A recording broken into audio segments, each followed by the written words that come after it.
So you guys get continuing ed for this? You get continuing ed for listening to AJ? That's pretty cool. That's pretty cool. Since this is continuing ed, I'm supposed to do a disclosure. Just let you know nobody's paying me off. All right, well, my name's Doug Lisle. I'm a psychologist. It wasn't my first choice. I wanted to be an artist, and I should have been, but my father refused to give me the emotional support, and more importantly, the financial support that my talent so richly deserved. History will judge him. As much as I'd like to process my issues about that this morning, which I would, we'd be here for a while, that's not what I'm here to do. I got stuck doing this psychology thing. So what we're going to be doing is we're going to be trying to learn the answer, or to try to shed some light on a mystery. And that mystery is, if you were motivated enough and alert enough and bright enough and lucky enough, and you had heard Colin Campbell, Dean Ornish, John McDougall, Caldwell Esselstyn, if you'd been lucky enough to be within reach of this message, and you heard this and it just didn't sound like this was snake oil. There's nothing sexy about this. This is not like, oh, well, you're going to eat, drink chocolate shakes for 6 weeks and it's all going to be better. No, there's nothing cool about this. It's homespun, it's basic. It's just basically like, hitting a big solid oak door. It's like, okay, it's about eating fruits and vegetables and simple foods and traditional foods from around the world history. And if you heard that message and you said, you know what, I think that's right. I think that's probably right. And you decided to try to do it. The question is, once you know the right direction to go, why is it so hard to go there? So that's what we're going to be trying to figure out this morning. So I will use graphs, charts, scientific theories, but mostly I'll be using my art skills to be bringing us home. So we're going to begin by asking and answering the greatest philosophical question of all time. Oh, what a shame. There. You guys know what this is now. That's shark, of course, man. That was never in doubt. This one is a great white. You can tell by the distinctive markings.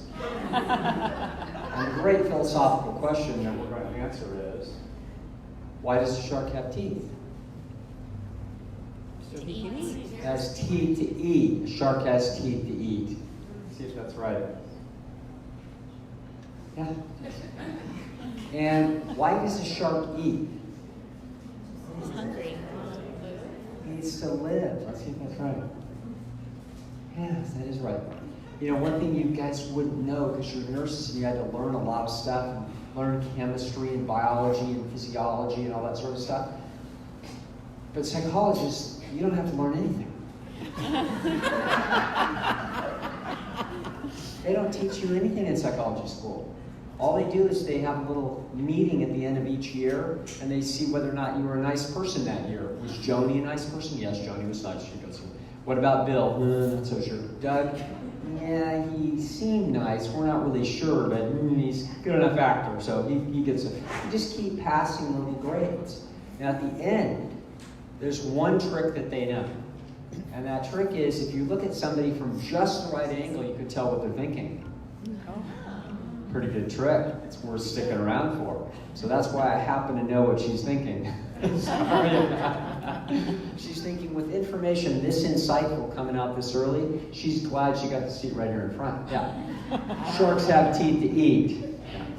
And they eat in order to survive. The question is, though, what's the point of their survival? What are they doing here? They're reproducing. They're reproducing. Let's see if that's right. There it is. You see it's a little happy shark there doing reproductively oriented behaviors, and it's all happy about it. Now the question is, are these little guys down here exact copies of the big guy?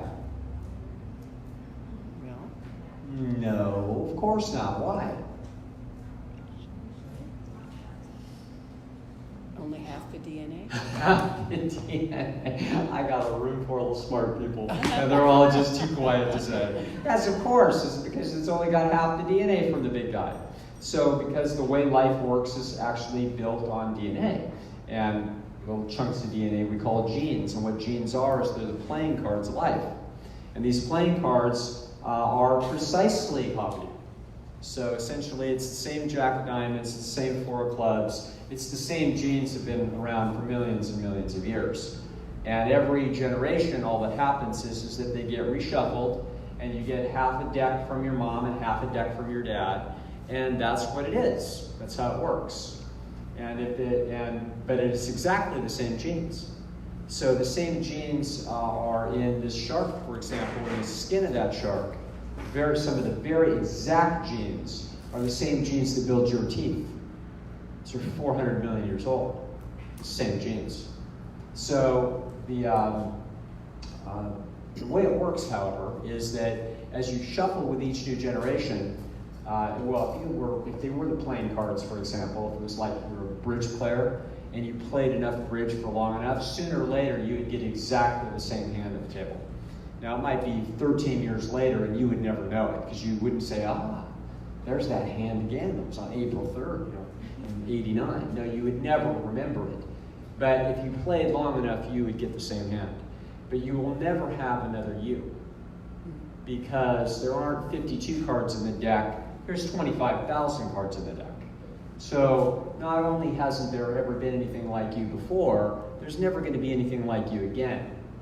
You've got pieces of you, in your family, and you can see those pieces. So my dad, for example, had very poor art judgment, but fortunately I got that side from my mom. So you can see little pieces in your children, and you can see little pieces in your mom and dad and your siblings, but each of you is unique and actually quite a bit different even from people in your own family. So that's because there's so much shuffling that goes on with so many different pieces. All right, so this is in fact the way life works. So now we can actually ask the question of why does a shark have teeth and answer it precisely. The shark has teeth to eat. Those teeth were built by DNA, according to DNA specifications, so that it could eat, so that it could survive, so that it could reproduce, so that that same DNA could do it all over again. It's just this circle that just goes round and round with no apparent purpose. Who knows why? And we can all speculate, and people always have, and continue to, about where did it all start, who set it up, etc. We leave questions of ultimate origins to philosophers, theologians, to people like that. But the scientists in the 20th century figured out the mechanics. And the mechanics of that is the DNA molecule and the genes that make it up. All right. Now, you might further, though, want to ask, how does a shark know how to do the things that it does? So how does it know, for example, when to eat or how to hunt? How does it know this? Quiet crowd, graduate degrees. Instincts. Yes. Yeah, they've got instincts, and what instincts are is they're actually instructions, and they're located in the brain, and what they literally are is that they're literally neural circuits. So instincts are coded or built by the DNA according to very tight specifications, and what they build are electrical circuits, and that's what your brain is it's a set of electrical circuits, and literally what it is it's a computer. So the brain is not like a computer. The notion of the brain being like a computer arose in the 1960s in the rise of cognitive science, began of the computer revolution, but pretty soon psychologists started thinking about psychology of animals and humans in computer-like terms, like there's input and then information processing and then output. It started to make sense as they looked at computers and how computers work. But it wouldn't be until the 1980s that a few psychologists started to go further, and they said, wait a minute, it's not like a computer, it is one.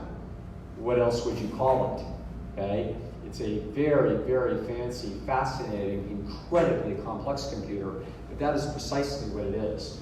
And the way that computer works is the way that instincts work it is by building neural circuits just like it builds teeth, according to very tight genetic specifications, in order to essentially cause computations that would result in what you're going to call feelings and behavior. So that computer sits there with resident programs waiting for inputs from the environment, just like a power cord, or like some input into a spreadsheet. And that input, for example, might be some patterns of sunlight glancing off of a tuna fish, but then those patterns of light come into the eyeball of a shark and it activates a circuit. And that circuit, that thing has essentially a database, a library that's been built by the genetic code, and it sits in there, and when that thing gets activated, it would then recognize it as food, and then it initiates another part of the program, which would be a stalking sequence. And that's why that thing does what it does, okay? Now suppose, for example, that you're a giraffe, and let's just suppose that you lived by the sea. They don't, but let's just suppose that they did. And let's suppose that you had a giraffe that stuck its head down in the seawater, which it wouldn't, but let's just suppose that it did. And let's suppose that it saw a tuna fish. What would it do? It's not going to initiate a stalking sequence in a giraffe. That's because it doesn't have that computer. It has a different computer. So you start to see that that shark didn't learn how to be a shark. It already knew how to be a shark. What we start figuring out is that the computers are highly specified, already engineered, and that the value systems that drive the entire show are innate. And they're innate to the particular species, as that species needs to know how to behave in order to increase its likelihood of what? Survival and reproduction. That's how that's going to work. So that's what the neural circuits are, and each kind of creature has its own set of circuits. So a giraffe has giraffe circuits, and a shark has shark circuits, and we can actually use a different word to sort of tell us what that means, and it means its nature. So a shark has shark nature, and a giraffe has giraffe nature, and your house cat has house cat nature. And if you take a string and start wiggling it in front of a house cat, what happens? They get all excited, okay? That's because they were designed to run after scurrying little things that had tails. That's how they increase their likelihood of survival. If you do that to your pet rabbit, it will just stare at you and say, no, that's the other one over there. Go do it to the other one, not me, rabbit, okay? It doesn't have those circuits. So rabbits have rabbit nature, cats have cat nature, and strangely enough, and incredibly, and fascinatingly, that the history of psychology is one that in the 20th century, the best and the leading theories of psychology in the academic world were that there was no such thing as human nature. The concept that there's no such thing as human nature is in fact the foundation of modern sociology. It's the foundation of anthropology. It's the foundation of academic psychology, and it's all wrong. Okay?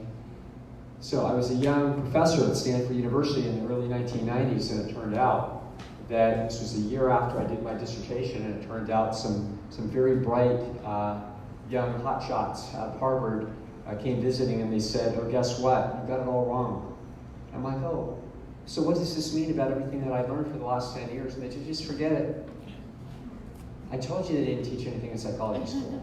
Nothing. It turns out that this new vision to understand that human nature is actually, and why it is that people do what they do, is actually a derivative of our deep biology, and it has to do with our own particular natural history, just like the giraffe has its own particular natural history. That's why it activates giraffe behavior and will reach up into the trees for its food, and why the shark will go after the tuna fish, and why your cat will chase the string. Human beings have a deep and rich natural history of their own that is completely unique to us, that we weren't even looking for. Why? Because psychologists and academics of the 20th century were too close to it. We're too close to our own nature to see that it's there. But as soon as we got the idea to start looking for it, we started finding it everywhere.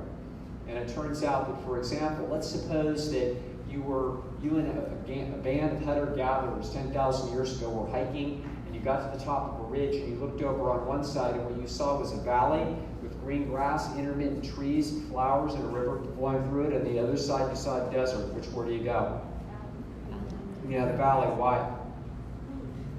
Food, water, shelter from the trees, a landscape that you can see down through the trees, for example. It turns out that you actually like intermittent trees better than you like a dense forest because you want to be able to keep your eyes on the predators and competitors. Turns out you like broadleaf trees better than you like conifers because it turns out that means it's sunnier and warmer, better habitat for people. Turns out also that if you very carefully do sketches and show them to people under experiments about a landscape like that, they're actually going, and you draw the trees super carefully so that it looks like you probably couldn't climb them, but the other trees you could climb, otherwise the landscape's the same. People will tell you they like that one better and they can't tell you why. It's in their instincts. They can just tell. Why? Trees have always been our friends.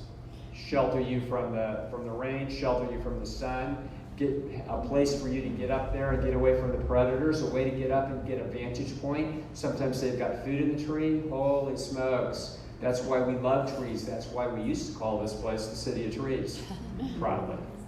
Okay? It's not happy when they changed that thing on that water tank over there. It's like, no, City of Trees.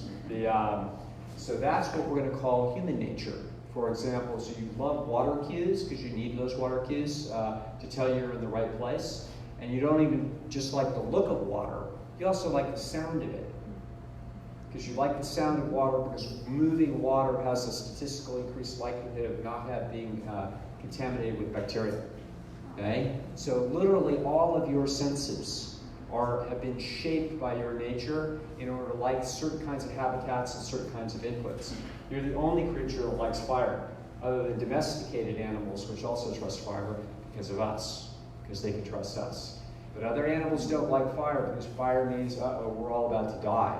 But not humans. They love the fire. Why?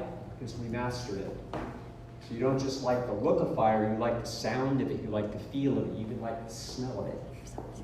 Okay? Human nature. We now understand much more about what we are from a completely different perspective, a radically different perspective than conventional learning theory. All right. But no matter what kind of nature that you have, no matter what kind of creature that you are and what your neural circuits are, they all work the same. Whether it's a giraffe or a shark or a human or a house cat, they have three fundamental principles of how it is that they act, and that is that the creature is always seeking something that we call pleasure. So what AJ was talking about, a major pleasure chemical is dopamine. So there's going to be two big ones in the system. They're going to be dopamine and endorphins. And dopamine is going to be this excitatory euphoria that's going to happen when the animal does something that statistically increases its likelihood of survival and reproductive success. So just give me a wild guess as to the two things the creatures are really happy about. Eating and sex. Food and sex. Food is the number one survival problem of the organism. Sex is the number one reproduction problem of the organism. It's no surprise that these things would be the most heavily incentivized things that there are. And they are. Okay? So this thing is basically swimming around in the ocean with a neon sign in its head saying food, sex, food, sex, food, sex. Unless it's a male, then it says sex, food, sex. All right. The next thing that it's going to do is it's going to try to avoid pain.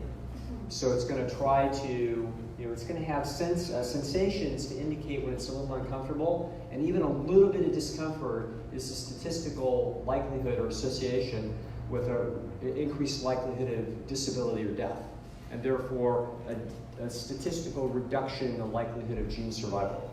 So even a little bit, even a flea biting you is enough to get your attention, because that just might be the difference between life and death. How do you know that that thing doesn't have malaria? That it's essentially a malaria-carrying organism, and therefore that's not going to be the end of you in the next 3 years, or 6 months, or 3 months. So the answer is any kind of thing that's a little bit uncomfortable gets the organism's attention, and that's pain. So if this thing, the water's a little too warm, it'll move to where it's cooler. If it's a little too cool, it'll move to where it's warmer. If it's a little too dirty, it'll move to where it's cleaner. If he bumps himself on a sharp rock, he'll avoid that area. This thing is constantly trying to adjust itself to try to increase the likelihood of gene survival by being more comfortable. So it's pleasure-seeking and pain avoidance, which have been written about for thousands of years. You'll see references to this in scripture about that this is what people are doing, all the way to Tony Robbins, okay? Pleasure-seeking, pain avoidance, pleasure-seeking, pain avoidance. Except they're missing one major component to understand motivation, because we need a third principle to understand what we're looking at. And you know, interestingly enough, all we have to do is ask you all a question, and you'll instantly be able to come up with a principle. If there's a tuna flopping in the water 20 feet away and another one flopping away 40 feet away, which one does this guy go for? 20 feet. Why? Less work. Less work, which means Less energy. more efficient, which is more formally, if we had a physicist in here, they would say what? Conservation. Conservation of energy principle, okay? So it's going to turn out that this now will help us explain why it is that the DNA molecule has built the instincts of animals in the way that it's done it. It builds them with incentives to get certain things that are super important for gene survival. Number one, food for survival. Number one, it's two, reproduction in order to reproduce the DNA molecule. Secondly, it tries to keep the organism alive by having pain signals, which will tell the creature and actually calibrate for it. You know, if you've got a hyena chasing you and then you've got a flea biting you, you know how to actually calibrate which is more important. You didn't have to learn that. Those are instinctual. It's incredible when you start to realize not only are the values innate and you have instinct senses for them, you also have innate ability to calibrate. You would have to. So you don't learn values, you already know them. They're already in there. So you don't teach, learn your child doesn't learn to be conscientious and a good citizen. It innately knows this. Okay? So if you're a rabbit, for example, and you're chewing on some carrots and you see a fox, you can't possibly learn how dangerous the fox is to calibrate whether or not that is how much danger that is relative to the value of the carrots for your survival.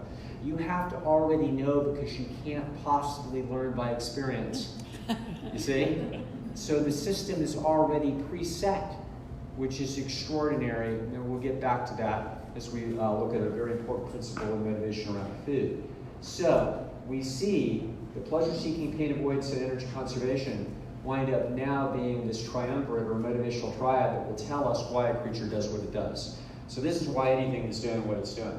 It's doing this behind a motivational calculus where it actually is able to run the cost-benefit analysis, taking into account the positives, the negatives, and the energy that's being expended. And it essentially runs an equation on the efficiency of what effort that we're going to put out and how many genes or gene units will that end up reproducing.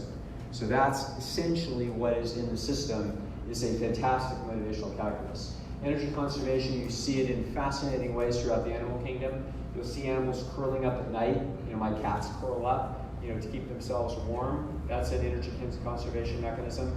They'll also follow me into the kitchen. That's a very pleasure-seeking energy conservation. They'll squawk, okay? That's another one. In other words, how much is it worth squawking in order to get a treat?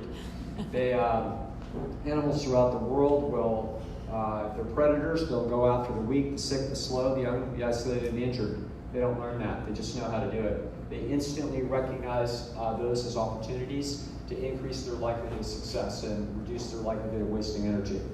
You'll see, for example, fish will swim in school just to draft on each other, just like race car drivers, to save a little bit of energy. Same thing in Canadian geese. Okay, so if they're flying in that characteristic V pattern, so they can draft on each other in their migration. My mother, who's sitting right there, will tell me, Doug, don't tell them any more about that. You always have to say one more thing. But I'm going to have to say this one more thing. There's just one other reason why it is that they fly in that V pattern, and that's because when they poop, they won't poop in each other's face. Just another little detail I want to make sure you got. Continuing education. All right. So now we see this, but you might be thinking, there's got to be more to life than just pleasure-seeking, pain avoidance, and energy conservation. It can't be that that's all there is to it. And of course that would be correct, unless we're talking about a simple organism or actually a big fancy one that's simple mentally like a shark. It pretty much is just pleasure-seeking, pain avoidance, and energy conservation. but not a fancier creature. So we're going to look at something a little fancier. Everybody knows what this is, of course. An angel. No, ma'am, that is not a baby. Of course it's a bird, ma'am. That was never in doubt. This is a gray stripe. You can tell by the distinctive markings. And what this guy does all spring long is this is a male. He flies around and he kills bugs and he pokes them on thorns inside of his territory. Anybody want to guess why he does this? To save the food. Saving food? That's actually one reason he's doing it, but it's not the main reason. Get a mate. There's a man of the world up here that actually understands how life works. Yes, that's exactly what he's doing. These guys all spring long do all this hard work, putting this food in the trees, and then what happens is that the females come cruising into town later on after this work's done, and they fly around and they see which guys have the most stuff in their trees, and then they mate with the guys with the most stuff. What a shock this is. We know that this is true. In case you guys couldn't figure that out, the artist has winking. Yeah. The reason why we know this is true is an Israeli biologist wanted to investigate this and went out and camped himself out in the desert, and he watched the spectacle. And so he saw all the females swirling around these guys' trees. And one night he decided, I'm going to put all the stuff from that guy's tree into that guy's tree. I mean, where is the ethics committee when you need it? It's ridiculous. But anyway, he did this anyway, and all the females went to that guy. And then the next night, he moved all the stuff from that guy's tree to that guy's tree, and it turned out all the females went over there. What about that? So we figured out that is ultimately why the males are doing what they're doing, which helped us also and figure out the mystery, the sociological mystery that had been going on in the 1990s down in Silicon Valley during the first big internet boom. Why suddenly there were so many BMWs parked in trees? All right. So now what we're going to look at is this odyssey of this bird. So it's going to have good things happening. He's killing bugs and putting them on thorns, and then bad things happening. You know, a rainstorm comes and takes stuff out of his tree, and then good things, he puts more stuff in the tree, and then some guy tries to like intimidate him out of his tree, and he fights the guy off, and he wins and defends his tree, and he gets a mate, and so all is well. So that's our nice story. And at the end of the story, we know what he's aiming at, and what he's aiming at is dopamine. He doesn't know that he's aiming at that. He just feels a compulsion to kill bugs and putting them on thorns.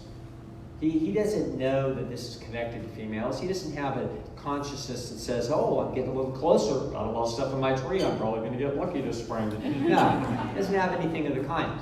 Okay, all he has is a neural circuit that is activating a pattern of behavior. But it's interesting that he does that. He's got to have some feeling, because motivation isn't cold. Motivation is warm, it's hot, it's lustful, or it's fearful. There's motives cause animals to move in ways because there's feelings that are associated with the movements. And so he's got a feeling that's telling him, kill a bug and put it on a thorn. It's got another feeling that says, this is a bad day. I'm not sure what I'm going to do about it. I may have to change strategy. He's doing a lot of things to get to here.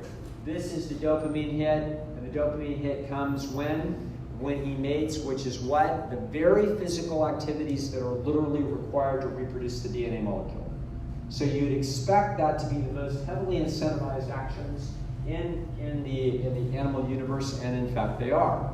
Now, but now what do we think about this? I'm pointing at the pointer, it's not working, but it's nice to point anyway, just for fun. All right, so it's going to turn out that, what about this whole odyssey? We know he's aiming at this, but what's incentivizing him here? So if we know that this is a pleasure response, and that if he gets a big hit of dopamine at the end, maybe every time he kills a bug and puts it on a thorn, he gets a little hit of dopamine to remind him of the big dopamine to come later. That would be very reasonable if that's how nature had engineered that system, but that's not how nature engineered it.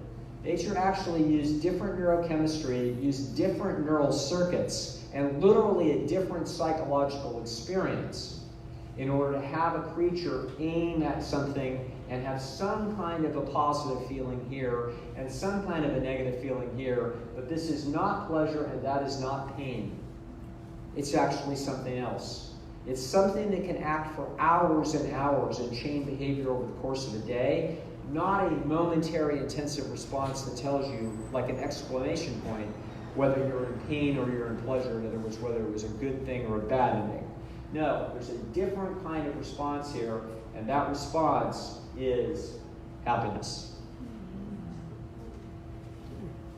You know, for 6,000 years, human beings have written and speculated and sometimes given great intuitive advice about what happiness is, what it's about, how important it is, and how to pursue it. You know, from the founding fathers to the Dalai Lama, a lot of people have weighed in on this. However, not one of them knew why it is where it is and how it works. Now we know. So late 20th century neuroscience revealed that what happiness is, it's a signaling device. Of course it is. Just like pleasure is a signaling device to tell you that you've increased your likelihood of survival and reproduction, the moods of happiness are similarly a signaling device that are telling you that you are on your way to the pleasure. That's the point. They're an integrated system in order to help long chains of behavior that would sweep through an animal's lifespan and tell them when they're on the right track, and moods of unhappiness to tell them when they're on the wrong track. So when that young guy in the history class at Sacramento State asked the girl out that's next to him, and she says, yes, he has a mood of happiness, right? Is he here to pursue the moods of happiness? No, he's not, okay? When they go out and he's telling stories and she's smiling and laughing and she's happy and he's happy, is he there for the moods of happiness? No, he's not. Okay? Then he says something off color and she frowns. Now he's not happy. Okay? Okay? We know what the dog is doing. He's the pursuit of pleasure. Because pleasure is going to be the signal inside the nervous system that tells you that something very momentous happened for gene survival. So the happiness is something that's a guidance system. We actually don't pursue happiness. We pursue pleasure and we avoid pain, and in the process of doing those things, the moods of happiness are signaling devices that are telling us that we are being competitively successful or we're being competitively compromised. That's actually what those signals are. They are essential signals, and they are far more long-acting than these things.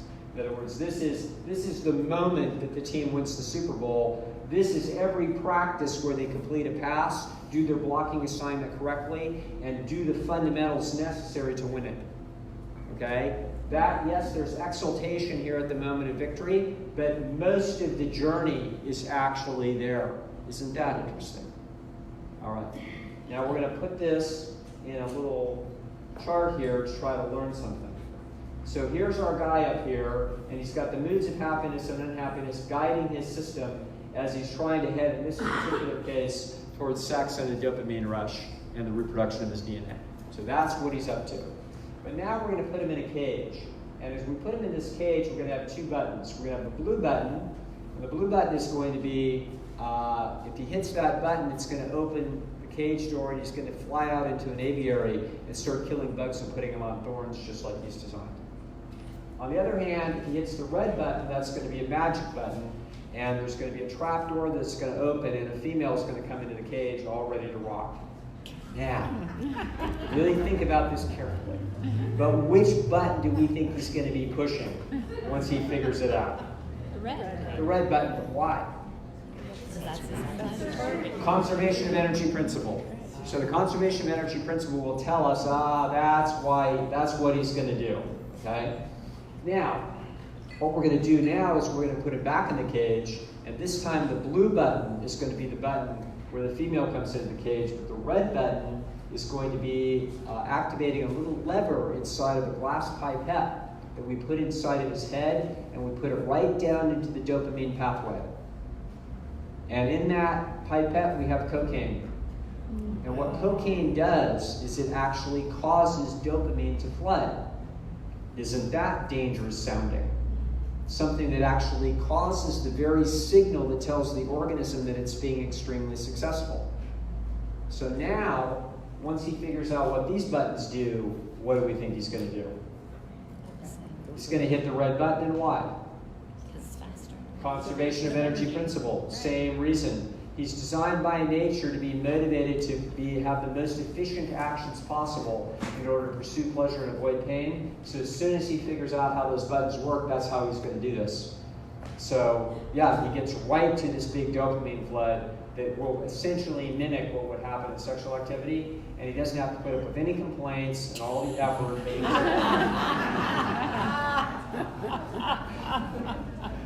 Now, there was a young man who came of age in the 1950s in the United States, and he had it all. He was handsome, he was talented, and recording industries and movie and television were all poised to heap adulation on a superstar, and Elvis was it. You know, the young kids today think that some star is a star because, I don't know, they have 10 gold records and they're in the Rock and Roll Hall of Fame. It's like, really? I've never heard of them. I haven't heard of them. I don't know of a new band in 20 years, okay? But Elvis, there isn't anything like Elvis. Closest would be the Beatles, but that's just 4 guys. There was one guy that was the Beatles all by himself. And he had anything he wanted. And we know what he looked like at 28. He was just fabulous. Super handsome, athletic. Used to work out before his concerts with martial artists, work up a sweat. He was really good. He was a legitimate martial artist. We know what he looked like 10 years later. We know what he looked like before he died at 42. He was a total wreck. Why? Because he was in a cage, golden cage with magic buttons. Everywhere he turned, you hit a button and you get a big dopamine hit or a big endorphin hit, i.e., whether it's a painkiller or whether or not it's a dopamine excitatory euphoria like cocaine. That's what was going on with this guy's life. The diet he was doing was fried peanut butter and sandwiches, and with Coca-Cola, Pepsi-Cola, apparently. It was just junk. The whole thing was nothing other than dopamine, dopamine, dopamine, dopamine, and we see what happens.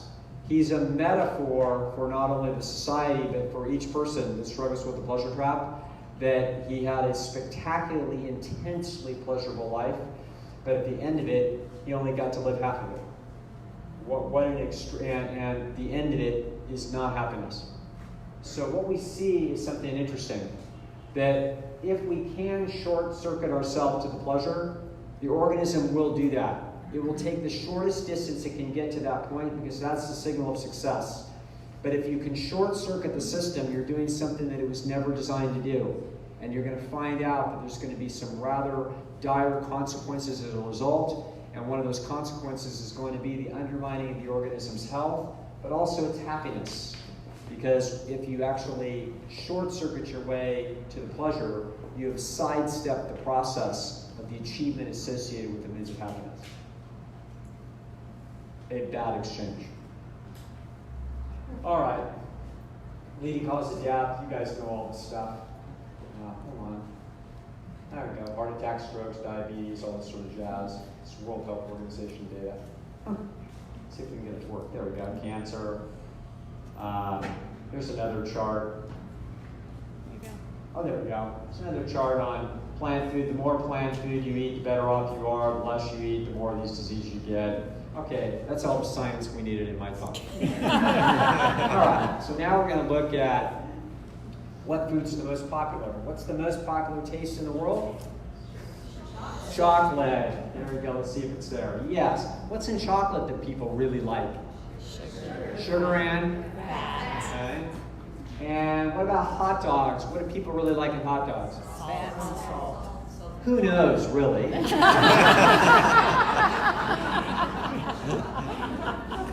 All right. So now, how about cheese? What's in cheese that people like? Fat. It's interesting. What about French fries? What do they like? Fat and salt. You know, chip's just a dried out French fry. You know, if you were a Martian biologist and you were to look at this spectacle, you would say, those creatures must be designed to eat sugar, fat, and salt. Oh. Which is exactly what you're designed to eat. That's what you're designed to eat. You're designed to be aiming at sugar, fat, and salt in modest quantities buried inside a natural food. But these are the intense signaling devices. These are the pleasure devices, and the fiber and the water and the minerals and the vitamins and everything else, that's like the happiness mechanisms. This is the concentrated pleasure here that you're seeing in these things. Now, interestingly enough, the neuroscientists tell us that sugar, fat, and salt pleasure mechanisms are actually independent neural pathways. So if you look at this, curiously enough, that adult humans and adult animals are never designed to have sugar and fat in their mouth at the same moment. Not designed that way. Where is there a natural food where you have sugar and fat in your mouth at the same moment? Not in fruit. There's no fat in it. Okay? If you eat steak, which our ancestors did, or you eat something else with its high fat, avocado or nuts, there's no sugar in it. So now hold on a second. There's no sugar, or essentially no sugar. There's sugar and fat in high concentrations are never in the mouth of this animal at the same moment. The only time that happens is in your early childhood. Mammal's milk. Mammal's milk has sugar and fat at the same time. So that's what cow's milk is, lactose. Okay, it's got sugar and fat in there at the same time. If we then we turn it into cheese and add a bunch of salt, now we've got sugar, fat, and salt all at the same time. So you see what's happening here? So when we look at these things, you're looking at things that have high concentrations of these nutrients, which are in fact not supposed to be juxtaposed. They're not supposed to be at the same time. Well, no wonder people like them so much. That's what being a good chef is to put together combinations of sugar, fat, and salt in novel ways. That's what this is. Interesting. The burger, you like the protein texture, but pretty much if we look at how people actually eat a burger, what do? Put mayonnaise on it, which is what? Pure fat. It's got to be salted up, very salty. It's also generally fried, so there's a bunch of oil. And then we're going to put pickles on it, which are high concentration of sodium. And then we're going to put, we got refined carbohydrate on the bun. What else is on there? Cheese. Forgot the cheese. Yeah. When we look at that thing, that isn't even remotely similar to wild game. Okay, and that's why people are going to like that. Pizza, refined carbohydrate, loaded with cheese, etc. Now, donuts, sugar and fat. Ice cream. Now, why else would we like ice cream? What else is about ice cream do you like? It's cold, that's one thing. What else? Creamy. Tell me what you like about creamy. Feels good. Feels good. Why would something feel good? Because if anything feels good, it must increase the likelihood of gene survival. Pleasure. Mother's milk, okay, getting close, but I'm after something else. High calorie density, but not only high calorie density, something else in the process of eating it. You don't have to chew it. Energy conservation. You don't have to chew it. You don't have to chew it. Therefore, it's energy conservation. It turns out that if you don't have to chew the food, then you will reduce the calories needed to digest that food by 12%. You effectively increase the calorie density of the food by 12% just by making it like that. That's why hamburger is the national food of the United States. It would have been way easier commercially to make it a steak burger. But by grinding the food, you reduce the energy required by 12%. You effectively make it 12% richer. Wow, that's no small thing. Okay, so as a result, that's what's going on. Not only that, it turns out if you make the food soft, so people will absolutely prefer it as if it's soft because of the reduced energy required. And also it's going to turn out, this is why you have orthodontists. Orthodontist, because little kids don't have to chew their food. Their jaw doesn't get stressed, it therefore doesn't expand. And if it doesn't expand, there's not enough room for the teeth, and then the teeth get crowded. That is why you have orthodontists. So if you're married to an orthodontist, you're like, hey, I just found out we're in good shape. There's no way this is going away. Okay? Now, I had braces, probably most people in here had some kind of braces. And so when I was talking to a friend of mine who's a physical anthropologist who knows about this stuff, he said, yeah, it's your parents' fault, Mom, that I didn't my jaw. And not only that, they put me into a machine and showed that had things been done properly, that my jaw would look a great deal like Brad Pitt's jaw. There we go. All right. So, I put chocolate on there because I liked it, so we put it twice, okay? So this is, now we see why it is that people like the food that they like. It's because it's super normal. So this is a little graph that tells us the story. Here we see in zone 1, this is natural food, and this is the normal amount of dopamine reaction that we should have. Okay, so this is nature telling us we're doing a good thing. But this is what's going to happen when we introduce the foods of the modern world. So the modern world now, this is going to say, holy moly, what is that? So when anthropologists paddle out the Amazon basin and they bring, they'll bring like chocolate-covered peanuts, M&Ms. Trade that for that ancient artifact. Okay, so this is what's going to happen. There's tremendous excitement in the system because we go from 400 or 500 calorie pound food to 2,000 calorie pound food. There's no way that system's not going to be excited. It's designed by nature to be incredibly sensitive to even small concentrations in calories within natural food.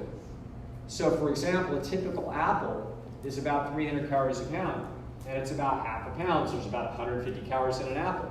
And it takes you about 15 bites to eat it. So there's about 10 calories in your mouth when you take a chunk of apple. That's about how many calories is in there. Now suppose that particular apple isn't quite ripe, and so it's say 10% less calorie dense. So instead of 300 calories a pound, it's 270 calories a pound, which means there's 135 calories in that apple, which means those 15 bites, it's going to be 9 calories in that bite in your mouth instead of 10. And you take a bite of it and you're like, bah, not right. 9 calories, not willing to eat it. 10 calories, willing to eat it. 1 calorie different, and you're willing to eat it as opposed to not eat it. Now, we put a bite of a little chocolate apple in our mouth. So that little bite of chocolate apple is now 3,000 calories a pound. And so that bite went from 9 calories a pound, nothing, not worth eating. We go up 10% to 10 calories a pound, 10 calories in the bite, that's worth eating. Now we're going to go exactly 10 times higher, 40 feet up. We're going up 4 stories. That's the concentration level change that we're talking about. Is there any mystery why it is that these fortunes have been made, honest, reasonable fortunes have been made concentrating food? You can't compete with that commercially. Of course the animal is going to go for that, relentlessly. It's going to dream about it, okay? So this is what's going to happen. That's what's going to happen in the nervous system. The nervous system is going to say, fantastic, we are doing the right thing. Now you might say, wow, that's pretty cool. Why not just live there? When are they going to start taking my toes off behind my diabetes? It's like, hey, that looks like a heck of a trade. But the problem is you don't get to live there. It's like, what kind of killjoy message is this?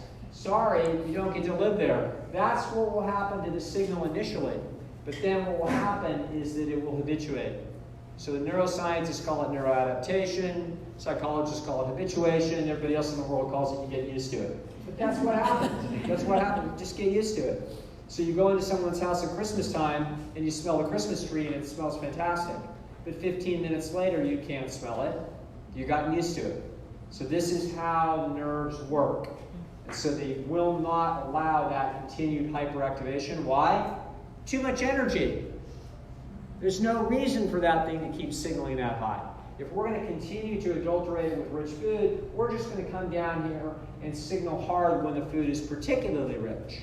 And that's how that's, I've never liked this chart. Here we go. There's the chart. So here we go.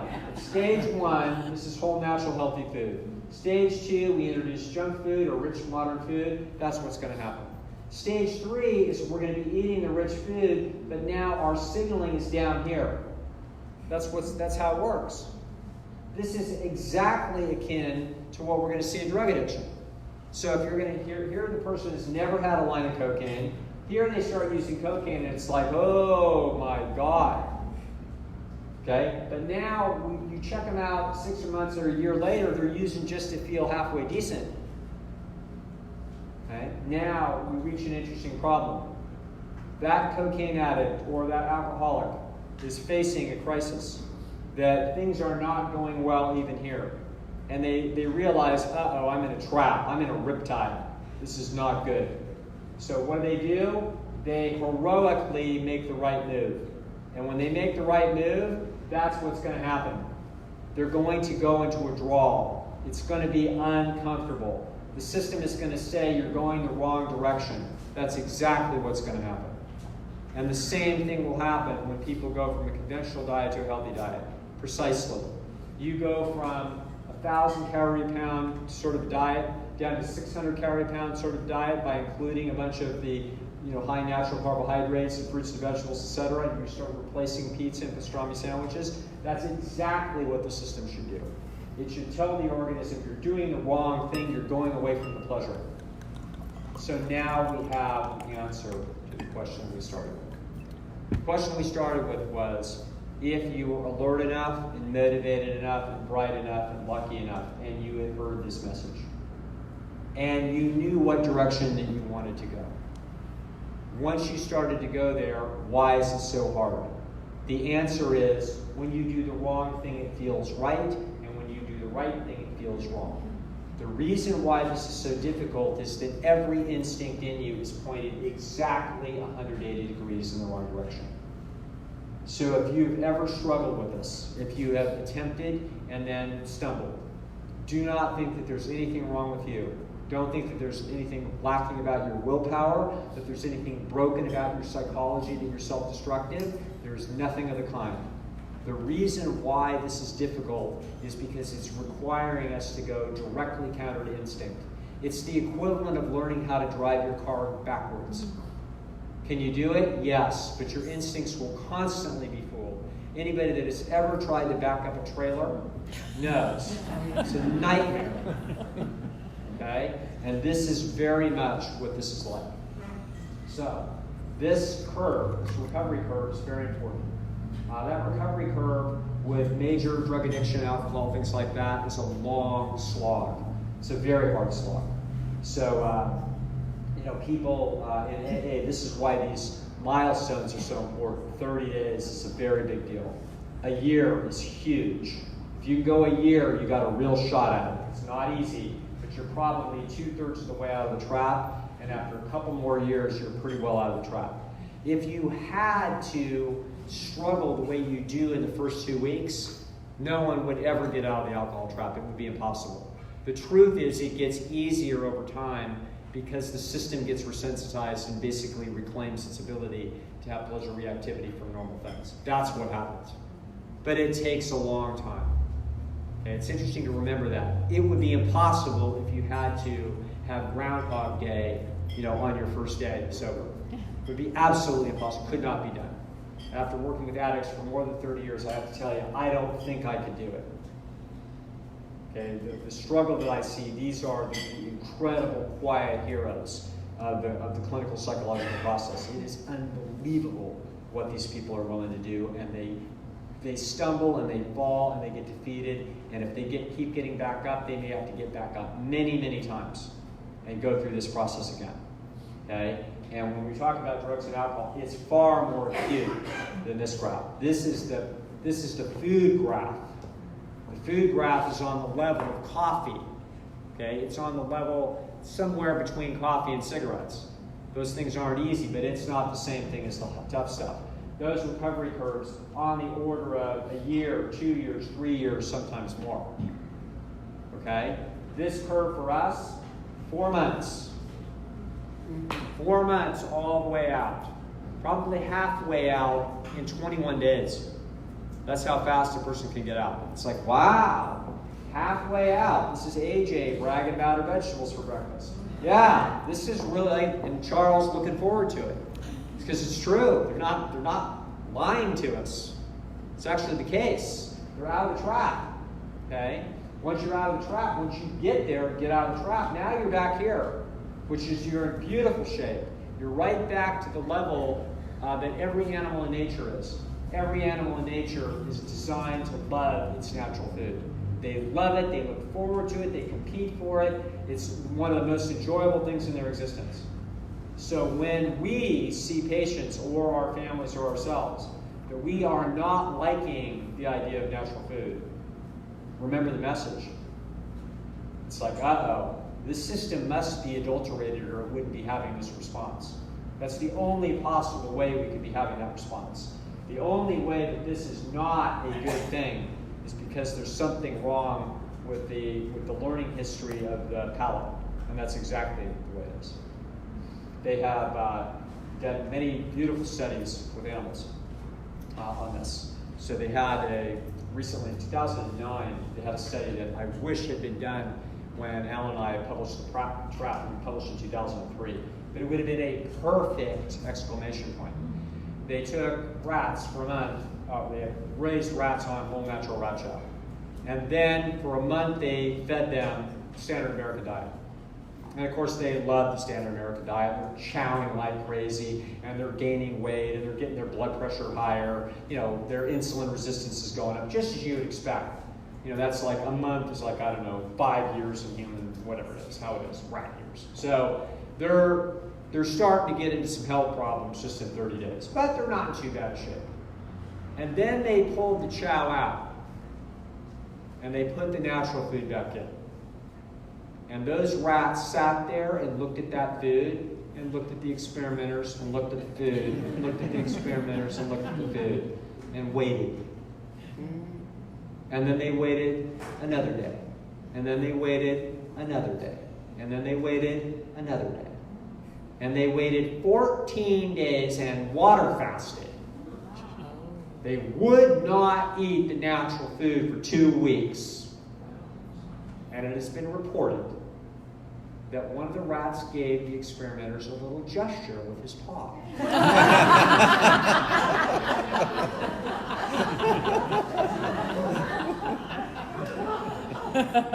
All right. So here's the end point of this. A few ideas to help us keep on track. Number one, nice friendly idea, starve yourself. What do I mean? I mean that if it's, Friday night, you've had supper, and then you wake up on Saturday morning and a healthy food just doesn't have any appeal to you. Well, then don't eat. Don't eat for the morning. Don't eat for the afternoon. Wait till the evening time. Wait until you're good and hungry. Most of us never wait till we're good and hungry. Why should we wait till we're good and hungry? We're surrounded by food, anything we want all the time. Yeah, well, wait till you're good and hungry like your ancestors. Your ancestors got good and hungry. We know this because we've studied hunter-gatherers in Africa and around the world. We know, those people get hungry. They're super motivated to eat when they finally get their food. And so wait till you're good and hungry, and if you wait, you might skip a couple of meals. And then when you do, you're going to find that healthy food tastes better when you get more into it. Second of all, as AJ says, it's not the greatest idea to be drinking a bunch of your calories, but once in a while, sometimes it's easier when you're trying to do on a sort of a reset diet. It's just do juice for a couple of days. So I would use something like carrot juice and apple juice, mix them together, something like that. So we've got some vegetable in there with the fruit. And what we're going to do then is that we're going to be taking away all the fat out of the diet and taking away all the salt. And so the only thing that's left is the sugar receptor, which is fine. And we run on that sugar for a couple of days, and then when you come back to solid food, it's like now you're a lot more motivated and happy with modest amounts of fat in the diet and modest amounts of sodium in the way that you were designed. So that's another trick. And finally, you can go to jail. I actually had a client that went to jail. He was a drug dealer. And he got, some swashbuckling guy, he got caught off the coast of Cuba. And and the Cubans got him, and they threw him in prison. And you never knew he was going to get out of prison. But what do you think they fed him in prison? Whole natural thing. It's like, that was the worst part of it, as far as he was concerned. He went in, he was obese, and he went in, he was like 50 years old, so he had adult children. And he came out, he got out. They let him out about 2 years later. And he got on the plane, they flew him back to California, and he got off the plane and he walked right up to his daughter, who did not recognize him.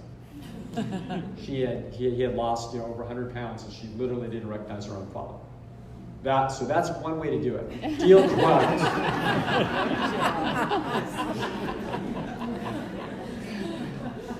The other way, this is jail that I talk about. There's a number of them out there in the world, but one of them or a couple of them that are close to me are Fasting Escape. Nathan Gershfeld down in Southern California is a young man who's a doctor at Progressive True North Health Center. Has a facility where people can go, and they'll go there and eat healthy food and do what we call water fasting. And water fasting turns out to be an amazing trick. You saw what the rats did. They held out for 14 days. Turns out that if people hold out for a few days on water fasting, they also reclaim their taste for natural food very quickly. So it's not a 4-month process. It can be very, very quick. Also at True North Health Center here in Santa Rosa in Sonoma County, Dr. Alan Goldhammer runs that facility. They also, are experts. That's where Nathan Gershfeld learned how to do it. And True North Health Center, we will fast people routinely, a few weeks at a time. It's sort of extraordinary that people can do this. You do it under supervision, so you're around people that know how to do this and how to do it safely. But again, extraordinary effects will take place when you essentially take all of the, not just the rich food, but all food off the palate for a while and give the whole system a break. It's like a good night's sleep for the whole system. And in the morning it's rebooted, and there's kind of nothing like the first healthy tasting food after having nothing for 5 days. It's extraordinary. So these are some of the things that we can do, but mostly what you need to know about is the nature of the pleasure trap itself. That we need to know that it's there, and we need to not be embarrassed or feel guilty or frustrated at the fact that we fight it, because it is what it is, and it's a hidden force. It sits right there and tries to pull it into its snare. But if you fight against it and get on top of the learning curve and institute some better habits, and you don't have to be perfect. You just have to be good enough that you continue to like healthy food. And as long as you like healthy food and you eat a lot of it, you're going to be fine. You're going to be healthy. You're going to be fit, and you're going to have that way the life you deserve. Thank you very much, Bill.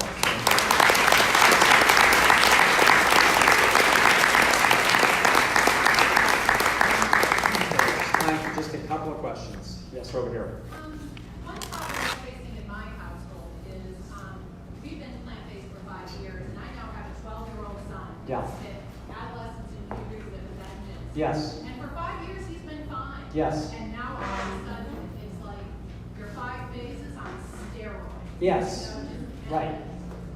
Is there anything that can help you just kind of pray and help you all live through it, or? Yeah, just pray. No, don't worry about this. The diseases of dietary excess take decades, and so your son is under no threat. So don't worry about what he's doing. The one thing I would warn him about, which you've warned him of 17 different things, and there's only one. The only thing we want to warn kids about is we want to keep them away from dairy products because of a very suspicious link between dairy products and autoimmune disease. I'm not worried about heart disease in a 14-year-old. I'm not worried about cancer. So I only put my flag in one place, which is with dairy products. You want to minimize those. It's dose dependent. So you want to minimize dairy products. Most people, if they have dairy products, will never have a problem. 15 out of 16 won't have a problem, but 1 out of 16 will. And we don't want your son to be the one with multiple sclerosis. So just keep that down, and otherwise just hold on, because this will be exciting, frustrating times that you'll remember forever. But don't worry about his health, because he's very robust to this, and he'll figure it out later. Okay? All right. One more question, and then we're done. We're done. Yeah. We're done now. Thank you very much. Sorry, just in the interest of time, if you do have questions, if you can just hold them and get